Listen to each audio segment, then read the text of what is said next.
शायर कहता है, नाजिल हुआ रसूल पे कुरान हमारा, सरकार का फरमान है ईमान हमारा। बेशक बेशक। नाजिल हुआ रसूल पे कुरान हमारा, बेशक। सरकार का फरमान है ईमान हमारा। रखते हैं अपने दिल में खुदा का कलाम हम, रखते हैं अपने दिल में खुदा का कलाम हम। कुछ ना बिगाड़ पाएगा शैतान हमारा। वाह वाह सुभान अल्लाह। कुछ ना बिगाड़ पाएगा शैतान हमारा। हजरात मोहतरम, ये मजलिस, ये महफिल जिसमें आप बैठे हैं, ये कोई आम मजलिस नहीं है। अल्लाह के रसूल सल्लल्लाहु अलैहि वसल्लम ने इस मजलिस की बड़ी फजीलतें बयान फरमाई। आक़ा करीम अलैहिस्सलातु वत्तस्लीम ने इरशाद फरमाया, मन ज़ारा आलिमन फकअन्नमा ज़ारनी, वन हू विजिटेड एनी आलिम is as if he visited me. सरकार फरमाते हैं, जिसने किसी आलिम दीन की ज़ियारत की तो यूं समझो जैसे कि उसने मोहम्मद की ज़ियारत कर ली। नारे रिसालत मुफ्ती मुजफ्फर साहिब क़िबला, मुफ्ती मुजफ्फर साहिब क़िबला, नारे तकबीर।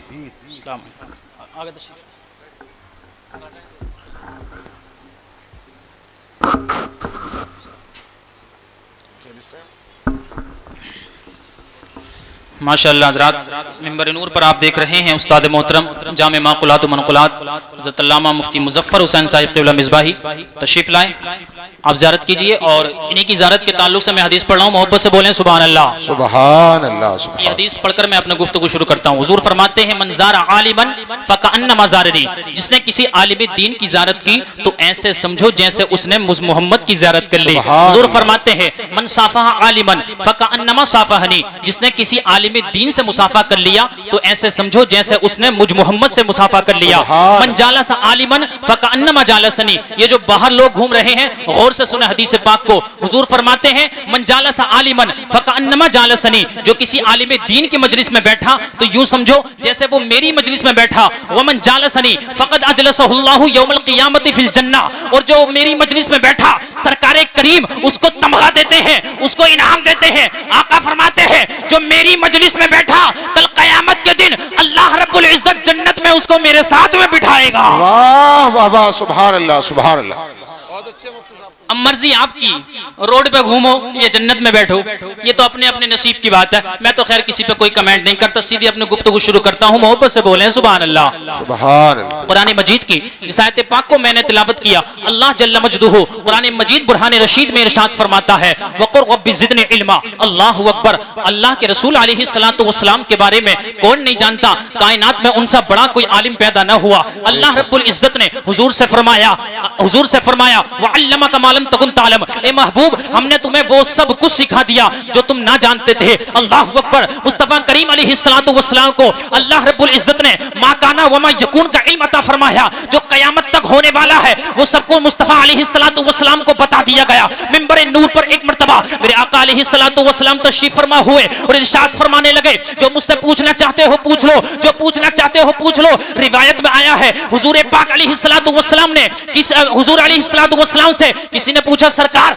ये बताइए मेरा बाप कौन है। हुजूर पाक ने उसके बाप का नाम बता दिया। किसी ने पूछा, सरकार ये बताइए कि मैं जन्नत में जाऊंगा जहन्नम में जाऊंगा। हुजूर ने वो भी बता दिया। यहाँ तक कि जिसने जो कुछ पूछा वो सब बता दिया। अल्लाह रब्बुल इज्जत ने मेरे नबी को कयामत तक जो कुछ होने वाला है वो सब कुछ अता फरमा दिया, सब कुछ बता दिया। कसम खुदा की, जब अल्लाह रब्बुल इज्जत ने मुस्तफा को सब कुछ बता दिया, कुछ बाकी न रखा, तो सबसे बड़े आलिम का नाम मोहम्मदुर रसूलुल्लाह है। दुनिया में आलिम बहुत होंगे, कुरान कहता है व फौका कुल्ली ज़ी इल्मिन अलीम, हर इल्म वाले के ऊपर इल्म वाला है। कोई भी आलिम, कोई भी मुफ्ती ये दावा न कर बैठे कि मैं सबसे बड़ा आलिम हूँ, मुझसे बड़ा कोई आलिम नहीं है, मुझसे बड़ा कोई मुफ्ती नहीं है। कोई ये भूल ना कर बैठे। अल्लाह रब्बुल इज्जत फरमाता है, हर आलिम के ऊपर कोई ना कोई इल्म वाला मौजूद है। मुस्तफा अलैहिस्सलातु वस्सलाम पर जाकर के ये सिलसिला रुकता है। मखलूक में हुजूर से बड़ा कोई आलिम नहीं है, कोई मुफ्ती नहीं है, कोई फकी नहीं है, कोई मुहद्दिस नहीं है, कोई मुजद्दिद नहीं है। मुस्तफा अलैहिस्सलातु वस्सलाम को अल्लाह रब्बुल इज्जत ने सारे इल्म अता फरमा दिए। फिर इरशाद फरमा रहा है, वक़ुर रब्बी ज़िदनी इल्मा, ए महबूब आप मुझसे ये दुआ करो, ए मौला मेरे इल्म में ज़्यादती अता फरमा, मेरे इल्म में ज़्यादती अता फरमा। O my beloved ask me the increment in the knowledge. ए महबूब मेरी बारगाह में ये दुआ करो, मौला मुझे इल्म में ज़्यादती अता फरमा। अब यहाँ से एक ज़ाब्ता पता चलता है, एक कानून समझ में आता है, एक बात पता चलती है। अल्लाह रब्बुल इज्जत ने अपने महबूब को इल्म हासिल करने का हुक्म दिया, इल्म की ज़्यादती के लिए दुआ करने का इरशाद फरमाया। पता चला मकाम होता तो वो दौलत के बारे में फरमाता। इल्म से बढ़कर अगर हुस्न जमाल होता तो अल्लाह रब्बुल इज्जत हुस्न जमाल के बारे में फरमाता। लेकिन नहीं नहीं, अल्लाह रब्बुल इज्जत ने अपने महबूब से फरमाया, महबूब इल्म में ज्यादती तलब कर, और दुनिया वालों को बता दिया है, लोगों इल्म ही सारी चीजों की असल है। इसलिए कि जब इल्म ही नहीं तो अमल क्या होगा, और जिस बाग में दरख्त ही नहीं तो फल क्या होगा। वाह वाह सुभान अल्लाह। नारे तकबीर, नारे रिसालत। मुफ्ती निजाम मंजरी साहिब क़िबला, मसलके आला हजरत, ताजदार हरम कॉन्फ्रेंस।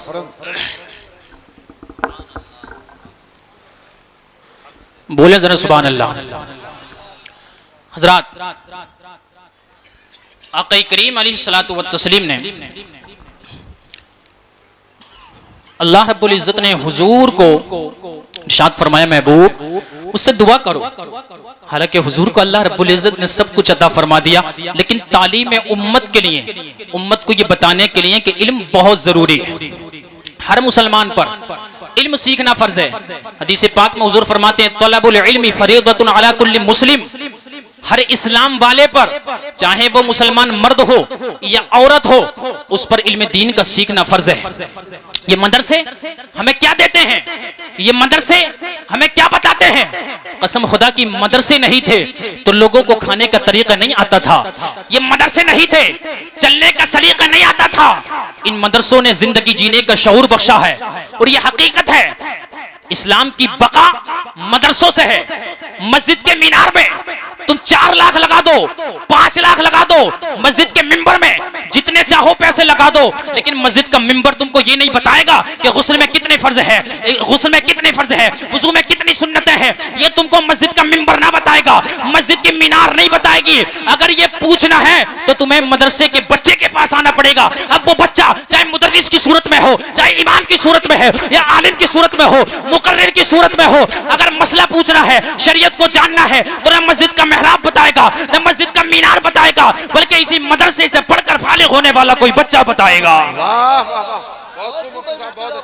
हज़रात मोहतरम, बहुत खूब, बहुत खूब। कुरान मजीद की ये एक आयत का मुख्तसर मफहूम हुआ। अब अगली आयत सुनिए। कुरान में अल्लाह फरमाता है, कुल हल यस्तविल्लज़ीना यअलमून वल्लज़ीना ला यअलमून। ए महबूब, आप फरमा दीजिए कि इल्म वाले और बगैर इल्म वाले ये बराबर हो सकते हैं?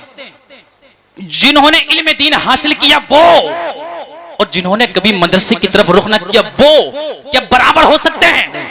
अल्लाह रब्बुल इज्जत फरमाते हैं, नहीं हो सकते। क्यों? अल इल्म नूरुन। अल्लाह रब्बुल इज्जत के रसूल फरमाते हैं, इल्म नूर है और जहालत ये तारीकी है। जिस तरीके से अंधेरा और उजाला ये बराबर नहीं हो सकते, रातों दिन एक साथ जमा नहीं हो सकते, इसी तरीके से जहालत और इल्म एक साथ नहीं हो सकता, बराबर नहीं हो सकते।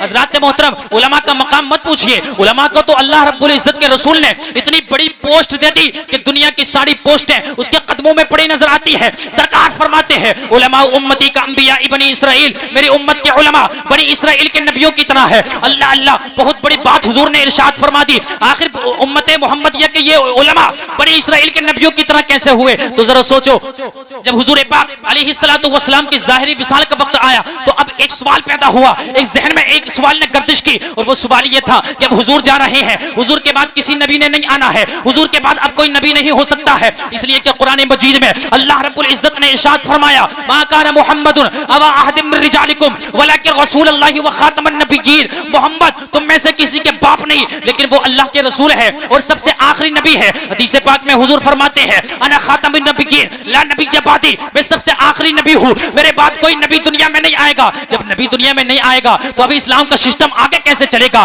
दीन का काम आगे कैसे बढ़ेगा? अब लोगों को हक और बातिल के दरमियान खत्ते इम्तियाज खींच के कौन दिखाएगा? अब लोगों को गलत रास्ते से कौन रोकेगा? अब लोगों को सही तालीमात की तरबियत कौन करेगा? तो आक़ा करीम अलैहिस्सलातु वत्तस्लीम ने फरमाया, ए मेरे सहाबा, घबराने की जरूरत नहीं है, उलमा उम्मती का अंबिया बनी इसराइल। हाँ हाँ, ये बात तो हक है, ये सच है कि मेरे बाद कोई नबी पैदा नहीं होगा, लेकिन मेरी उम्मत के उलमा कयामत तक आते रहेंगे, और जो काम नबियों का था, तबलीग करना, लोगों का हक और बातिल के बारे में बताना, लोगों को सही तालीमात देना और उनको सही रास्ते पर लगाना, गलत बातों से रोकना, शराब नोशी से रोकना, ज़िनाखोरी से रोकना, सूदखोरी से रोकना, जितनी बुरी बातें हैं उन सबसे रोकना ये नबियों का काम था। लेकिन अब कोई नबी नहीं आएगा, बल्कि मैं अपने बाद में उलमा की एक जमात छोड़ के जा रहा हूँ, और वो जमात आने वाले दौर में उस नबियों का काम करेगी जो नबी बने इसराइल के जमाने में किया करते थे। बेशक सही बात, हक। हजरात मोहतरम,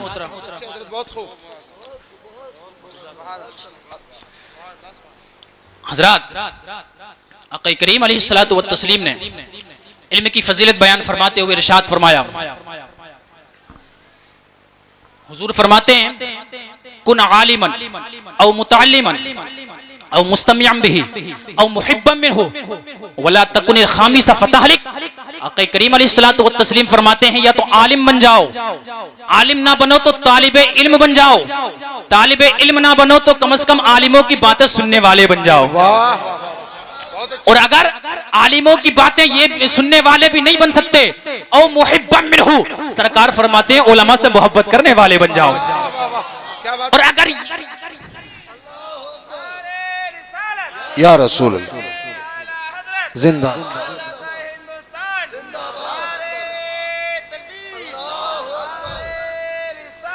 या रसूल। हजरात सब उलमा ही बोलेंगे, आप लोग भी थोड़ा सा बोलेंगे सुभान अल्लाह, सुभान, और बोल दो सुभान अल्लाह। हुजूर फरमाते हैं या तो आलिम बन जाओ, या तालिब इल्म बन जाओ, या उनसे मोहब्बत करने वाले बन जाओ, या उनकी बात सुनने वाले बन जाओ। वला तकुन खामिसा, पांचवा मत बन जाना।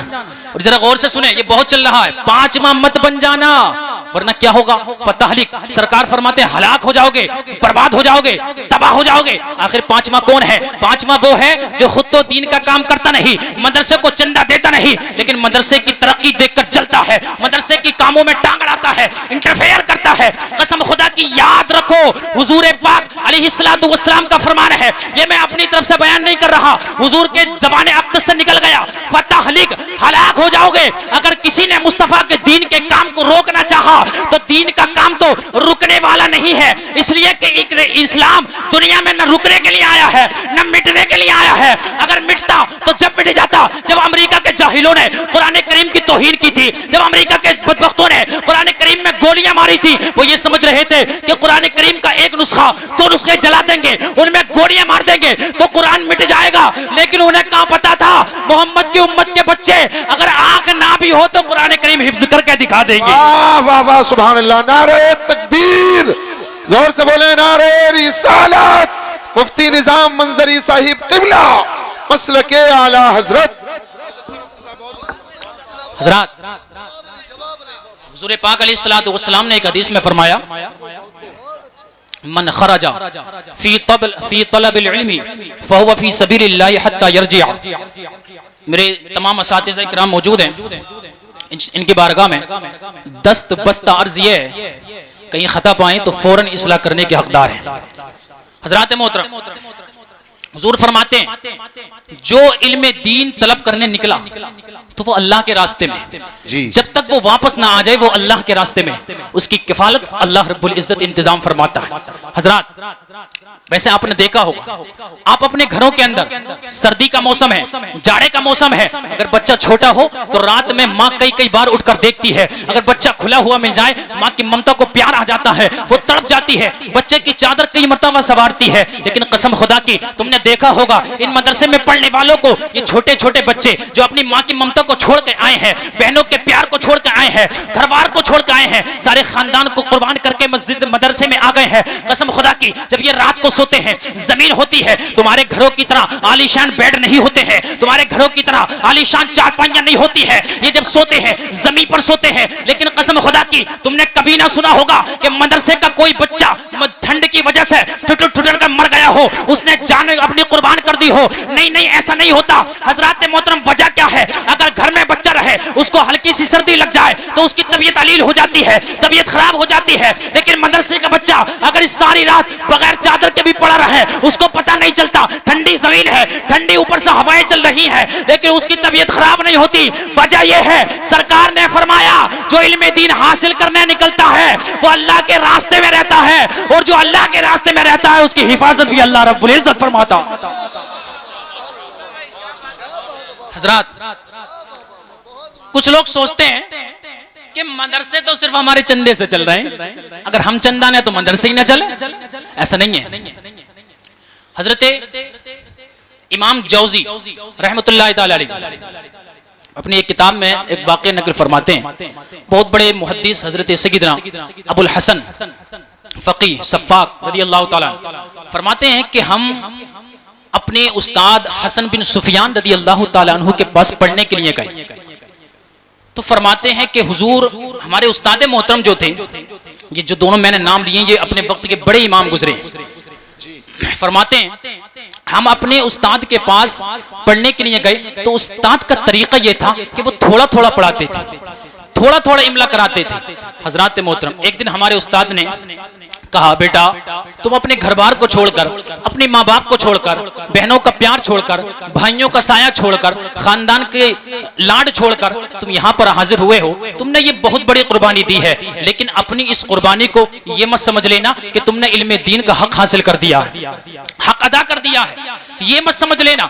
इसलिए कि तुम्हारी ये कुर्बानियां हमारी कुर्बानियों के सामने और हमारे बुजुर्गों की परेशानियों के सामने कुछ भी नहीं है। अल्लाह अकबर। वो कहते हैं, मेरा एक वाकया सुनो। हजरत हसन बिन सुफियान रहमतुल्लाह ताला अलैह अपना एक वाकया बयान करते हैं। कहते हैं कि जब हम अपने उस्ताद के पास पढ़ने के लिए गए, जब हमें पढ़ने का शौक हुआ, हम चंद साथियों की टोली बनाई और पढ़ने के लिए मिस्र की तरफ रवाना हुए। मिस्र जो पहले भी इल्म का मरकज रहा था, आज भी इल्म का मरकज है। कसम खुदा की कहते हैं हम मिस्र की धरती पर पढ़ने के लिए पहुंचे और तलाश करने लगे कहां मिलेगा आलिम का मकान, कहां मिलेगा किसी मुहद्दिस का मकान, कहां मिलेगी किसी फकीह की दरसगाह। हजरात मोहतरम पहले जमाने में ऐसा नहीं था कि एक ही छत के नीचे तुम्हें जो है इल्म तफसीर का माहिर भी मिल जाए, मुफस्सिर भी मिल जाए, इल्म हदीस का माहिर उस्ताद भी मिल जाए, इल्म फिक्र का माहिर उस्ताद भी मिल जाए, असरियात का माहिर उस्ताद भी मिल जाए। एक ही छत के नीचे सारे फनों के उस्ताद नहीं मिलते थे। अगर फिक्र पढ़ना है तो कहीं और जाना होगा, इल्म तफसीर पढ़नी है कहीं और जाना होगा, इल्म हदीस पढ़ना है कहीं और जाना होगा। हजरत हसन बिन सुफियान कहते हैं हम मिस्र में पहुंचे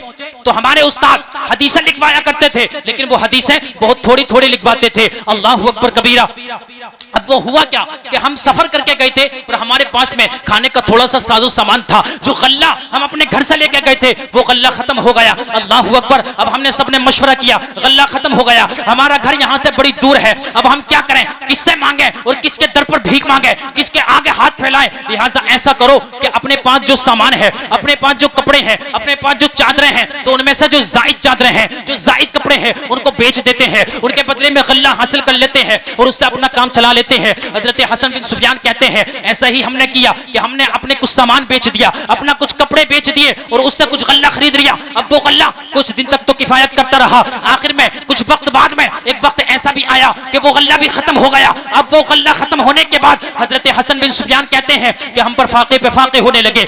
एक दिन गुजरा, 2 दिन गुजरे, 3 दिन गुजरे, इतनी कमजोरी हो गई कि हम हरकत नहीं कर सकते थे, हम अपनी जगह से हिल नहीं सकते थे, कहीं बाहर नहीं जा सकते थे, इतने कमजोर हो गए थे। लेकिन हमने आपस में मशवरा किया, चलो ऐसा करो, अब तो हम मोहताज हैं, मौत के करीब हैं, अब तो हमारे लिए सवाल करना जायज हो गया है, मांगना जायज हो गया है। किसी के आगे हाथ फैला देते हैं, किसी से अपनी जरूरत बयान कर देते हैं। कसम खुदा की वो कहते हैं कि हमने सोचा तो यही था, लेकिन हमारी गैरत ने गवारा न किया, हमारी खुददारी ने जवाब दे दिया और हमारी इज्जत नफ्स ने इस बात को बर्दाश्त न किया, हम किसी के आगे हाथ फैलाएं। कहते हैं आखिर में ये हुआ कि हम सब दोस्तों ने मिलकर कुरान अंदाजी की और उसमें ये बात ठहरी कि जिसके नाम का कुरान निकलेगा, जिसके नाम की पर्ची निकलेगी, वो जाकर के बस्ती से खाना मांगेगा और सब लोगों के खाने का इंतजाम करेगा। हजरत मोहतरम हजरत इमाम हसन बिन सुफियान कहते हैं जब हम लोगों ने कुरान अंदाजी की और पर्ची डाली तो इत्तिफाक ये हुआ, अल्लाह रब्बुल इज्जत की कुदरत का करिश्मा यह हुआ कि पर्ची मेरे नाम की निकल आई, पर्ची मेरे नाम की निकल आई।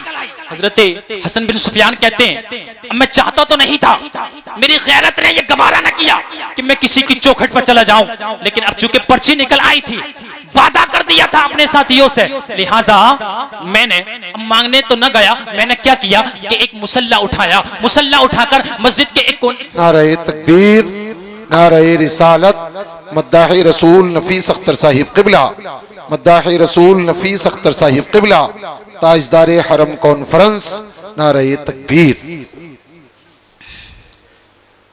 माशाअल्लाह आप देख रहे हैं मिंबर नूर पर तूतिए चमन रजा जनाब नफीस अख्तर साहिब क़िबला ललबारवी की आमद हो चुकी है। आप हज़रात थोड़ी देर और सुनेंगे, बोलें सुभान अल्लाह। नींद तो नहीं आ रही है, कुर्सी तोड़ दूं, माइक फोड़ दूं, वो वाला मुझसे नहीं होगा। अगर आप ये सोचकर बैठे हैं तो मायूसी आपके हाथ लगेगी। मोहब्बत से बोलें सुभान अल्लाह। मेरे बाद बहुत अच्छा कलाम नफीस अख्तर साहब से आपको सुनना है इंशाअल्लाह। हजरत इमाम हसन, मैं आपको ये बताना चाहता हूं कि जो लोग अल्लाह के रास्ते में निकलते हैं इल्म दीन हासिल करने के लिए, अल्लाह रब्बुल इज्जत गैब से उनकी मदद कैसे फरमाता है। जरा वो देखिए, हजरत हसन बिन सुफियान कहते हैं कि कुरान में मेरे नाम की पर्ची निकल आई, मेरे नाम निकल आया। अब मैंने बातिल नखास्ता मरता क्या ना करता, अपने साथियों से मैंने जो है वो कर लिया था, वादा कर लिया था, लेकिन अब भी मेरी गैरत जवाब दे रही थी और मेरी इज्जत नफ्स ने मुझको ये इजाजत न दी कि मैं जाके किसी की चौखट पे हाथ फैलाऊं। कहते हैं मैंने मुसल्ला उठाया, मस्जिद के कोने में चला गया, अल्लाह रब्बुल इज्जत की इबादत करने लगा और रो कर अल्लाह रब्बुल इज्जत की बारगाह में दुआ करने लगा, मौला तो इज्जत की हिफाजत फरमा ले, मौला इस परेशानी को दूर कर दे, मौला इस आजमाइश को दूर कर दे। हजरत हसन बिन सुफियान फरमाते हैं अभी मेरा सर सजदे में था, अल्लाह रब्बुल इज्जत की जानिब से एक निदा आई, अल्लाह रब्बुल इज्जत की जानिब से मदद आई और वो मदद ये थी कि अचानक से एक खूबसूरत नौजवान मस्जिद के अंदर दाखिल हुआ और उस नौजवान के साथ में एक दूसरा खातिम भी था, एक उसका नौकर भी था और उसके हाथ में चांदियां, उसके हाथ में थैलियां थी जिनके अंदर सोने की अशरफियां मौजूद थी और उसके साथ में बहुत सारा खाना था। वो आया मस्जिद के अंदर और उसने आकर के पूछा तुम में हसन बिन सुफियान किसका नाम है। कहने लगे मैंने नया चेहरा देखा, मैं सोचने लगा आखिर ये कौन है, मुझको कैसे जानता है। मैंने फौरन सजदे से सर को उठाया, अपनी नमाज को मुकम्मल किया और उससे कहा हसन बिन सुफियान से तुम्हें क्या काम है बताओ। हसन बिन सुफियान तो मेरा ही नाम है। उसने कहा सरकार बात इतनी है कि इस शहर का जो हाकिम है, जो अमीर है, उसने हमें भेजा है, आपकी बारगाह में कुछ खाना भेजा है और आपके पास कुछ पैसा भेजा है। अरीजा ये है कि आप इसको कबूल कर लें, इस खाने को कबूल कर लें। आप 3 दिन से और 3 रातों से भूखे प्यासे हैं और जो शहर का अमीर है, जो शहर का जिम्मेदार है, उसकी ये जिम्मेदारी बनती है कि वो पूरे शहर की रियाया की, पूरे शहर के बाशिंदों की खबर रखे। अगर आज कोई भूखा सोया तो इस शहर का जो जिम्मेदार है, जो हाकिम है, कल कयामत के दिन अल्लाह रब्बुल इज्जत उससे इसका हिसाब लेगा। वाह वाह वाह वाह। हज़रात मोहतरम, आज के सियासतदानों को भी इससे सबक लेना चाहिए। पड़ोस में मरता हो तो मर जाए, लेकिन नेताजी एक केला देंगे, वो भी 50 कैमरों के सामने। जब तक कैमरे ना आ जाएं, नेताजी से केला दिया नहीं जा रहा है और एक केला 4 नेताजी उठा रहे हैं, ऐसा लगता है ये केला है, ये क्रेन मशीन उठा के दे रहे हैं। हज़रात मोहतरम, खैर अल्लाह रब्बुल इज्जत का ये बरगुज़ीदा बंदा हजरत हसन बिन सुफियान कहते हैं कि मैंने सजदे से सर को उठाया, उससे कहा आने वाले जरा ये तो बता तुझको हमारे बारे में पता कैसे चला, बादशाह हमको जानता कैसे है, हमने तो आज तक तुम्हें जाना भी नहीं, हमें पता भी नहीं, हम इस शहर के हैं भी नहीं, हम तो मुसाफिर हैं, इल्म दीन हासिल करने के लिए आए थे, तुम्हें हमारे बारे में कैसे खबर है। तो जो वो आने वाला था वो कहने लगा यार पता तो मुझे भी नहीं, बस बादशाह का हुक्म हुआ है। और मैंने जब बादशाह से पूछा तो बादशाह ने बताया कि यार जब कल मैं सोया था तो जैसे ही मेरी आंख लगी अचानक से एक खूबसूरत चेहरे वाला हाथ में नेजा लेकर मेरी तरफ आ रहा था, ऐसा लगा आज पता न जाने क्या हो जाएगा। अल्लाह अकबर। कहता है कि वो मेरे घर के दरवाजे पर आकर उसने सवारी को रोक दिया, सवारी से उतरा, घर में दाखिल हुआ और मैं सो रहा था, मेरी पीठ से उसने नेजा लगा दिया और कहने लगा उठ जल्दी, तेरे शहर में मुस्तफा के मेहमान आए हैं, मुस्तफा के मेहमान भूखे और प्यासे तड़प रहे हैं, तू आराम से यहाँ सो रहा है, जितनी जल्दी हो सके उठ जा और उनकी मदद कर दे, अगर ऐसा ना हुआ तो तुझे तबाह बर्बाद कर दिया जाएगा। हजरात मोहतरम, वो अमीर उठता है, बादशाह बेदार होता है, अपने वजीर को बुलाता है और पैसे और खाने देकर रवाना कर देता है। अल्लाह अकबर। हजरत हसन बिन सुफियान रज़ी अल्लाह ताला अन्हु उसको तो कबूल कर लेते हैं और साथ में जो उसका हाकिम का बादशाह का जो आदमी आया था वो कहने लगा सरकार आज तो हम माफी मांगने आए हैं, कल हमारा बादशाह खुद आकर के आपसे माफी मांगेगा, इसलिए कि आप हमारे शहर में मेहमान है और मेहमान की इज्जत करना, मेहमान की खातिरदारी करना ये हमारी जिम्मेदारी है, हमने इस जिम्मेदारी में कोताही की, इसलिए वो आकर के खुद आपसे माफी मांगेगा। हजरत मोहतरम, अब ऐसा हुआ कि हजरत हसन बिन सुफियान रज़ी अल्लाह ताला अन्हु फरमाते हैं कि मैंने और मेरे तमाम साथियों ने ये मशवरा किया कि कल उसके आने से पहले पहले इस शहर से निकल जाया जाए, वरना ऐसा हो जाएगा कि हमारी शोहरत तमाम आलम में हो जाएगी, तमाम शहर के लोग हमको जान जाएंगे। नारे तकबीर, नारे रिसालत, हुजूर सैयद नासिर मियां साहिब क़िबला, हुजूर सैयद आप लोग बैठे रहे आराम से, हुजूर सैयद नासिर मियां साहिब क़िबला, हुजूर सैयद नासिर मियां साहिब क़िबला, ताजदार हरम कॉन्फ्रेंस मसलके आला हजरत, नारे तकबीर, नारे रिसालत।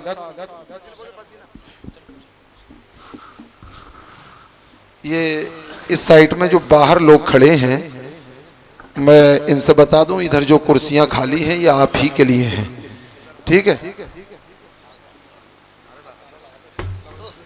ये कुर्सियां आपके लिए डाली गई हैं, आप अगर चाहें तो इन पर आकर के बैठ सकते हैं। आप अगर नहीं आ सकते तो मैं लेने के लिए कारी सद्दाम साहब या इनके किसी कारिंदे को भेज देता हूं, वो हाथ पकड़ करके आपको यहां तक ले आएगा। ये जितने भी खड़े हैं फौरन आ जाएं भाई, ये अच्छा नहीं है। मुफ्ती निज़ाम मंजरी साहिब क़िबला बड़ी मेहनत कर रहे हैं, बड़ी अच्छी तकरीर उनकी हो रही है। नबी के शहजादे हुजूर सैयद नासिर मियाँ साहिब क़िबला जनेटा शरीफ मिंबर पाक पर तशरीफ फरमा है, उनके चेहरे का दीदार करें।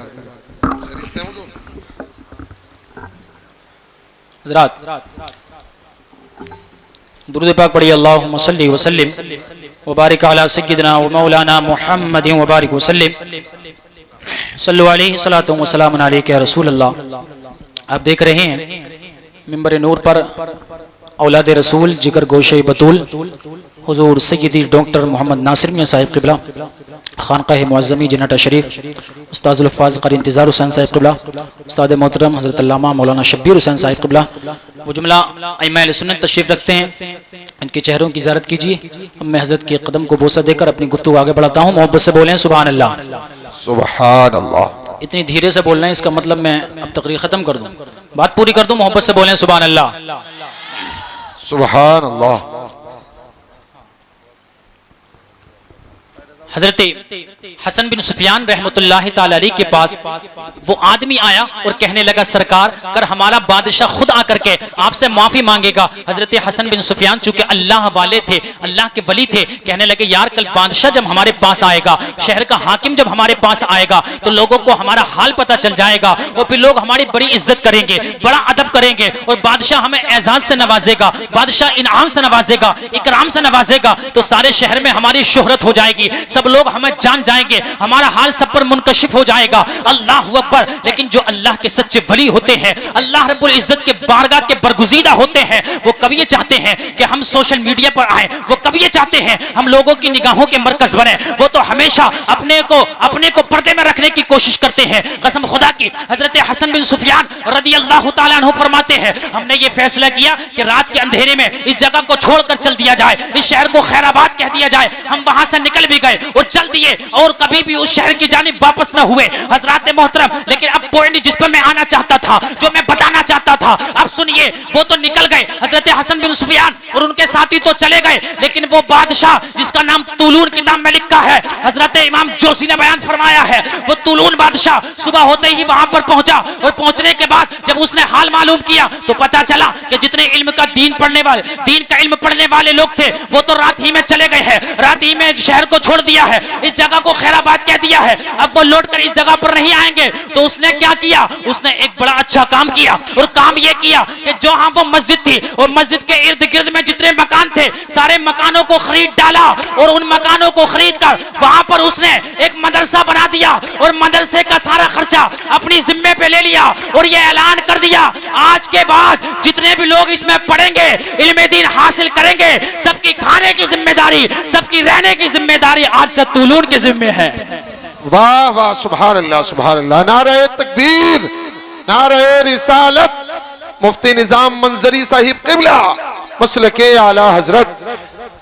हजरात, अब आप समझ गए होंगे कि मदरसे ये हमारे मोहताज नहीं है, मदरसे हमें एक मौका देते हैं नेकियां करने का। ये खुदा का फजल है कि मदरसे आपके बस्ती में, आपके शहर में, आपके गांव में है, वरना हुजूर पाक अलैहिस्सलातु वस्सलाम ने फरमाया क़यामत के करीब एक वक्त ऐसा आएगा कि लोग ज़कात का माल लिए घूमेंगे लेकिन कोई ज़कात कबूल करने वाला ना मिलेगा। ये माल फिरौन की विरासत है, इसलिए इसको अगर खर्च करना है तो सही जगह पर खर्च करो। इल्म अंबिया की विरासत है।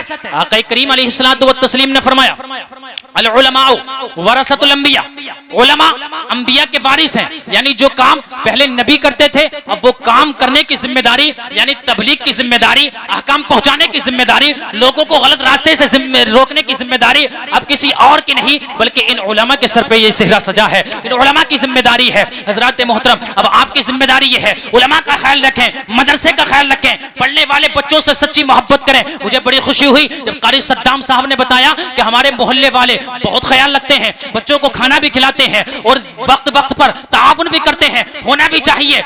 मदरसा ज़ियाउल उलूम जो अभी चंद साल पहले वजूद में आया, चंद साल पहले इसकी पैदाइश हुई, लेकिन कसम खुदा की आज ये कुंदरकी के उन मदरसों की सब में खड़ा है जो बहुत पहले से दीन सुन्नियत की खिदमत कर रहे हैं। ये भी आप ही का मदरसा है, दूसरे भी आप ही के मदरसे हैं, सबकी जिम्मेदारी आप ही के सर पर है। इसको चलाने के लिए बज़ाहिर कोई और नहीं आएगा, इसको चलाने की जिम्मेदारी, इसकी ताउन करने की जिम्मेदारी अगर किसी के सर पर है तो वह आप हैं या फिर हम हैं। यहाँ पर हम हैं, ऊपर से अल्लाह रब्बुल इज्जत का सहारा, गैब से उसकी मदद होगी, लेकिन गैब से मदद जब ही होगी जब हम अपने तौर पर कुछ करेंगे। इसलिए कि किसी ने क्या खूब कहा था कि जिस कौम को अपनी हालत बदलने का खुद एहसास नहीं होता, अल्लाह रब्बुल इज्जत भी इस कौम की हालत को तब्दील नहीं फरमाता। इल्म दीन मुस्तफा अलैहिस्सलातु वस्सलाम की एक झलक और देखिए। हुजूर अलैहिस्सलातु वस्सलाम के एक सहाबी हजरत इमाम मालिक रदी अल्लाह ताला अन्हु के उस्ताद हजरत हसन बसरी रहमतुल्लाह ताला अलैह, इनके उस्ताद हजरत इमाम रबिया बड़े मशहूर मुहद्दिस हैं। वो अभी अपनी माँ के शिकम में थे, पैदा नहीं हुए थे कि उनके वालिद हजरत अबू अब्दुर रहमान फर्रुख रदी अल्लाह ताला अन्हु को एक जंग के मौके पर जाना हुआ, सरहद की हिफाजत के लिए जाना हुआ, तो वहां पर बहुत लंबा वक्त लग गया। इतना वक्त लग गया कि तकरीबन 27 साल वहीं पर रहे। लेकिन हजरत अबू अब्दुर रहमान जब जंग में जा रहे थे तो जाते वक्त अपनी बीवी को यानी हजरत इमाम रबिया की वालिदा को 30,000 अशरफियां देकर गए और कहने लगे ये मेरी अमानत है, इसको संभाल कर रखना और तुम्हारे पेट में जो मेरी अमानत है अगर वो बेटा हो तो उसको दीन का आलिम बना देना। सुभान अल्लाह। हजरत मोहतरम, नसीहत हो तो ऐसी हो और बीवी हो तो ऐसी हो। अब सुनो बीवी ने क्या किया। हजरत मोहतरम हजरत अब्दुर रहमान रदी अल्लाह ताला अन्हु तो चले गए। अब उनके शिकम से अल्लाह रब्बुल इज्जत ने एक नूरानी बच्चा पैदा किया, यानी लड़का पैदा हुआ। तो उस लड़के को उन्होंने क्या किया, दीन का बहुत बड़ा आलिम बना दिया, दीन का बहुत बड़ा मुहद्दिस बना दिया। ऐसा मुहद्दिस अल्लाह के रसूल सल्लल्लाहु अलैहि वसल्लम की मस्जिद, जिसको हम मस्जिद नबवी शरीफ कहते हैं, जिसकी ज़ियारत के लिए हर सुन्नी का दिल मचलता है, उसी मस्जिद नबवी में बैठ के ये आका करीम अलैहिस्सलातु वस्सलाम का दीवाना मुस्तफा करीम अलैहिस्सलातु वत्तस्लीम की हदीसें पढ़ाया करता था, हदीसों का दर्स दिया करता था। और पढ़ने वाले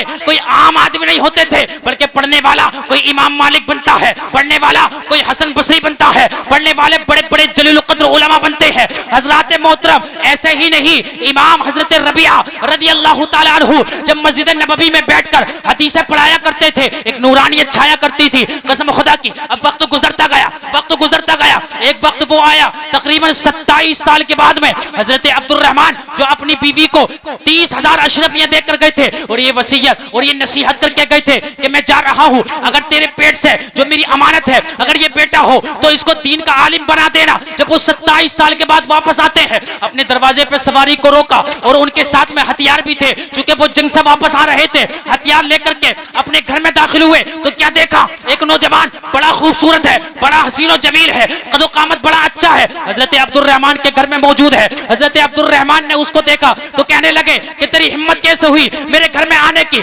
आखिर तू है कौन और मेरे घर में क्यों आया है। उधर हजरत रबिया ने देखा कि मेरे घर में कोई हथियारबंद आदमी आ गया है। वो कहने लगे आप बताओ आप कौन हो, कहां से आ रहे हो, क्या तुम मेरे घर पे हमला करना चाहते हो, क्या तुम मुझे मारना चाहते हो। तो आने वाले हजरत अब्दुर रहमान ने कहा नहीं नहीं नहीं, मैं हमला करना नहीं चाहता, मैं तुझे मारना नहीं चाहता, ये मेरा घर है, तू बता तू क्या करने आया है। उधर से बेटा बोल रहा था कि ये मेरा घर है, तुम बताओ तुम क्या करने आए हो। अल्लाह अकबर। यहां तक बात बढ़ी कि करीब तरीके के दस्तो गिरेबा हो जाते। इधर पता चला हजरत इमाम रबिया के शागिर्दों को, हजरत मालिक बिन अनस को वो पहुंच जाते हैं और पहुंचने के बाद जो वो बुजुर्ग आए थे हजरत अब्दुल रहमान जो अपनी बीवी को 30,000 अशरफियां देकर गए थे, उनसे कहने लगे सरकार अगर आपको ठहरना ही है, अगर आपको वक्त गुजारना है तो इनसे क्यों लड़ रहे हो, किसी कहीं और इंतजाम कर देते हैं, किसी और जगह आपको ठहरा देते हैं। उन्होंने कहा बात ठहरने की नहीं है, ये घर मेरा है, मैं कैसे छोड़ दूं इसको, मैंने अपने खून पसीने से सींचा है, इसको कैसे छोड़ दूं।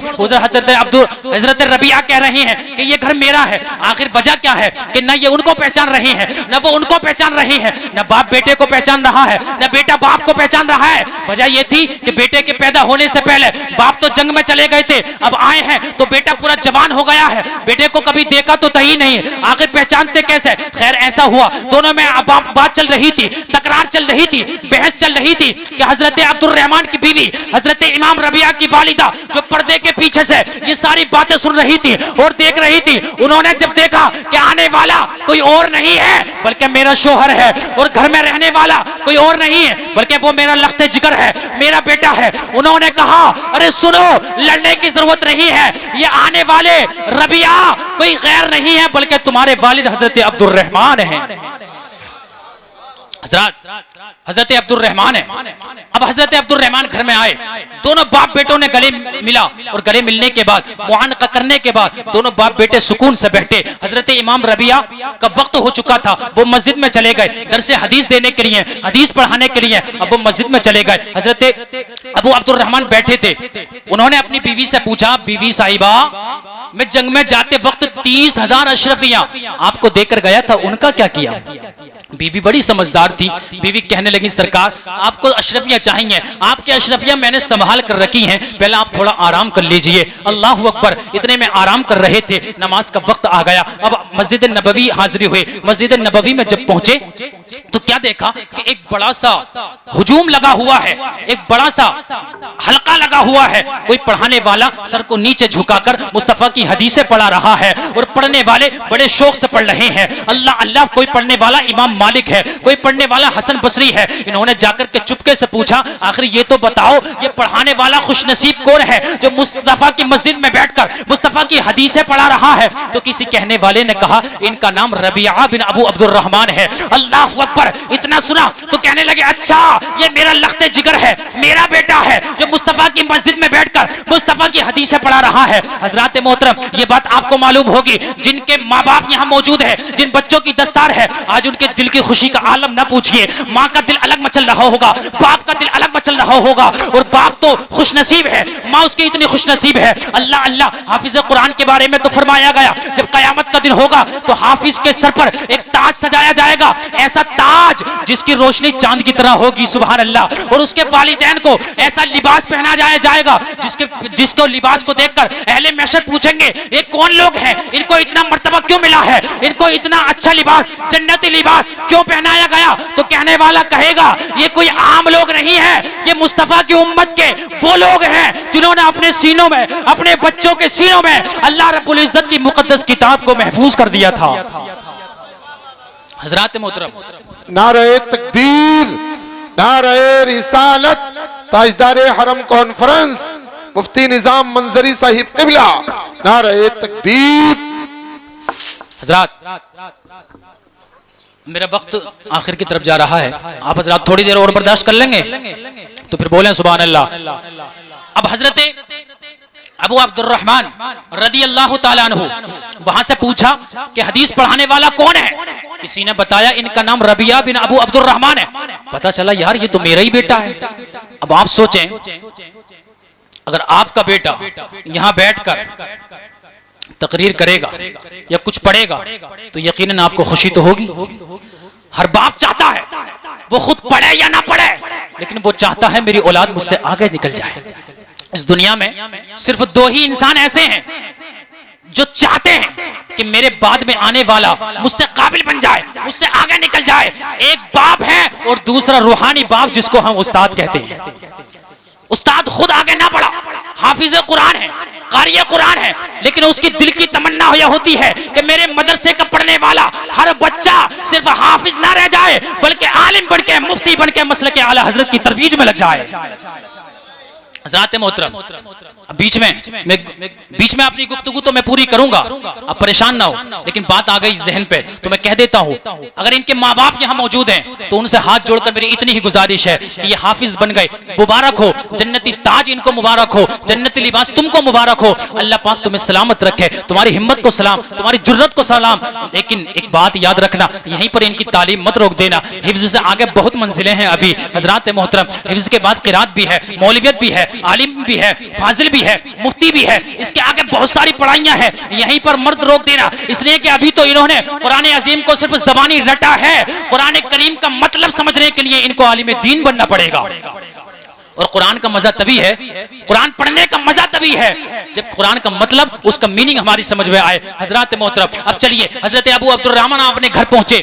अब जब घर पहुंचे तो बीवी बड़ी समझदार थी। अच्छा, बीवी समझदार मिल जाए ये भी बड़ी किस्मत की बात है, जरा बोले सुभान अल्लाह। यहां तो बोल दो, घर में नहीं बोलते होगे, बोलो सुभान अल्लाह। बीवी बड़ी समझदार थी, उन्होंने कहा सरदार, मेरे शोहर, मेरे सरताज, अब बताइए आपको 30,000 दीनार चाहिए या वो बेटा चाहिए जो मस्जिद नबवी में बैठकर, नबी की मस्जिद में बैठकर नबी की हदीसों का दर्स देता हो।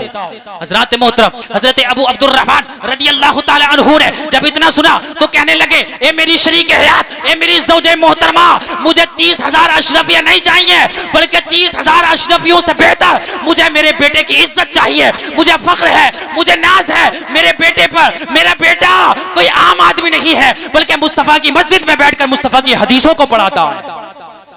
हज़रात मोहतरम, वालेकुम सलाम, विधायक साहब तशरीफ लाए, बोले जरा मोहब्बत से सुभान अल्लाह। हज़रात मोहतरम, जरा बोले सुभान अल्लाह। हज़रात मोहतरम, अब मैं गुफ्तगू अपनी आखिर की तरफ ले चलता हूँ, आपसे जाते जाते चंद गुजारिशें करूंगा, लेकिन मुस्तफ़ा अलैहिस्सलातु वस्सलाम की एक हदीस भी सुना दूं, मोहब्बत से बोले सुभान अल्लाह। हुजूर फरमाते हैं, उतलुबुल इल्मा मिनल महदी लिल लहद, इल्म दीन हासिल करो माँ की गोद से लेकर कब्र तक।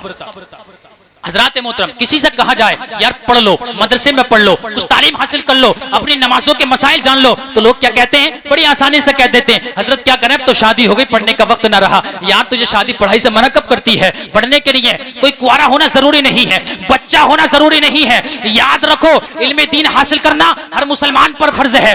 नमाज के मसाइल, ज़कात के मसाइल, वो जो जरूरी मसाइल है वो उनका सीखना हर मुसलमान के लिए लाजिम है, कंपलसरी है। हजरात मोहतरम, अगर किसी तिजारत करनी है, अगर किसी को दुकान चलानी है, तो उससे मुतालिक मसाइल का जानना उसके लिए जरूरी है। अगर किसी को कोई और काम करना है तो उसके मसाइल का जानना जरूरी है। इसलिए कि जब आदमी इल्म नहीं सीखेगा, उसको क्या पता कौन सा हलाल है, कौन सा हराम है, कौन सा जायज है, कौन सा नाजायज है। तभी तो मैंने एक शेर पढ़ा था कि शायर ने कहा था, जब इल्म ही नहीं तो अमल क्या होगा, और जिस बाग में दरख्त ही नहीं तो फल क्या होगा। अल्लाहु अकबर।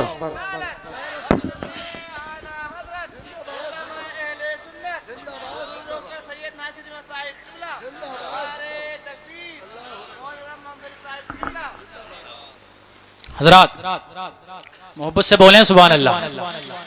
हुजूर पाक अलैहिस्सलातु वस्सलाम की एक हदीस मैंने शुरू में पढ़ी थी, उसका तर्जुमा करके मैं गुफ्तगू खत्म करता हूँ। हुजूर फरमाते हैं, खैरुकुम मन तअल्लमल कुरान व अल्लमा, तुम में सबसे बेहतरीन आदमी वो है जो कुरान को सीखे और दूसरों को सिखाए। हुजूर पाक अलैहिस्सलातु वस्सलाम फरमाते हैं, हर आदमी आलिम है, हर मुसलमान मुबल्लिग है, जितना वो जानता है इतना दूसरों तक पहुंचाना उसकी जिम्मेदारी है। बल्लिगु अन्नी वलौ आया, सरकार फरमाते हैं जो मुझसे तुमने सुना वो दूसरों तक पहुंचा दो, चाहे वो एक आयत ही क्यों ना हो, एक छोटी सी बात ही क्यों ना हो। सरकार फरमाते हैं तुम में सबसे बेहतर वो है जो कुरान सीखे और कुरान सिखाए। हजरत इस हदीस का मतलब क्या है? लोग ये समझते हैं जिसने बड़े आलीशान घर बना लिए वो कामयाब है, वो वीआईपी है, जिसको दुनियादार वीआईपी कहते होंगे, लेकिन हकीकत में वीआईपी वो होता है जिसको मदीने वाला ताजदार वीआईपी कहता है। और मदीने के ताजदार ने वीआईपी का सर्टिफिकेट किसको दिया? हुजूर फरमाते हैं, खैरुकुम मन तअल्लमल कुरान व अल्लमा, तुम में सबसे अच्छा, सबसे बेहतर शख्स वो है जिसने कुरान को सीखा और दूसरों के सीने में महफूज कर दिया। हज़रात मोहतरम, एक हदीस में हुजूर फरमाते हैं, तदारुसुल इल्मी साअतम मिनल लैल खैरुम मिन इहयाइहा, रात में एक पल भर 1-2 मिनट इल्म दीन हासिल करना ये सारी रात की नफली इबादत से बेहतर है। आलिमों पर उंगलियां उठाने वालों जरा सुनो, एक वो है जो आलिम नहीं है, एक वो है जो आलिम दीन है। अगर आलिम दीन अपने एसी के रूम में बैठकर तकिए से टेक लगाकर एक मसला पढ़े और एक मसला पढ़कर सो जाए तो उसका वो सो जाना तुम्हारी सारी रात की नफल इबादत करने से बेहतर है। हजरात, इतना बड़ा मकाम जब मुस्तफा ने दे दिया, अब कोई घटाना चाहे तो हरगिज नहीं घटा सकता है। कौले मोहम्मद कौले खुदा, फरमान न बदला जाएगा, बदलेगा जमाना लाख मगर कुरान न बदला जाएगा। बोलो सुभान अल्लाह। अब मैं अपनी गुफ्तगू यहीं पर खत्म करता हूँ। अल्लाह पाक की बारगाह में दुआ है मेरे कहने और आपके सुनने में जो गलती हुई अल्लाह पाक माफ फरमाए। एक मरतबा इस्तिग़फ़ार कर लीजिए, पढ़िए मेरे साथ, अस्तग़फ़िरुल्लाह रब्बी मिन कुल्लि ज़ंबि व अतूबु इलैहि व आखिरु दअवाना अनिल हम्दुलिल्लाहि रब्बिल आलमीन। अस्सलामु अलैकुम व रहमतुल्लाहि व बरकातुहू। मसलके आला हज़रत